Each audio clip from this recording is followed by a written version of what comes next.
36 habitants, voilà, au dernier recensement. Nous sommes à Montenil, la plus petite commune de Seine-et-Marne, d'Île-de-France, forcément. On est plutôt une commune jeune, parce qu'on a quand même 9 enfants qui habitent à Montenil. Avec les familles un peu reconstituées, on est à 12. On est à l'extrême est du département de Seine-et-Marne. Donc la Marne à 1 km, et l'Aisne donc forcément vers le nord, et aussi à un petit kilomètre. Au niveau entretien, on a juste 2,5 km de route, de voirie.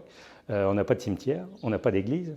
Donc quelque part, l'avantage, c'est qu'on est immortel, on n'a pas le droit de mourir. La mairie, donc il y a une permanence une fois par semaine, 13h30 à 15h. La mairie, une petite mairie, à la taille de la commune, donc une seule pièce.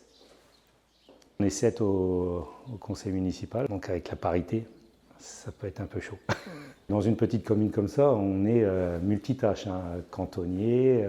Il y a une personne qui veut quelque part déménager un meuble lourd, il vous appelle pour aller avec le chargeur. Je suis un élu de la République, je me sens patriote, je me sens utile pour le territoire, utile pour la commune. Je pense qu'il y a de moins en moins d'élus agriculteurs et je pense que malgré tout, on représente la ruralité, il faut défendre cette ruralité-là.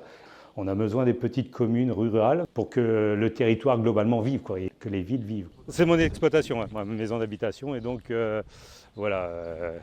les Noëls, je vous dis, quand il y a des activités hivernales, et on le fait donc dans ma maison, dans un grenier. Voilà. Donc Angélique, la dernière personne qui s'est installée dans le village avec son mari, puis ses enfants. Bonjour ma puce. On vient du 93 à la base de Noisy-le-Grand et on avait soif de campagne, de calme surtout. Et Montenil étant la plus petite commune de Seine-et-Marne, ça nous a beaucoup plu ici. Surtout, c'était idéal pour éduquer nos enfants. On fait notre potager nous-mêmes, donc ils mangent nos propres légumes et ça, c'était important pour nous. Un bon maire et j'espère qu'il sera de nouveau élu l'année prochaine en tout cas.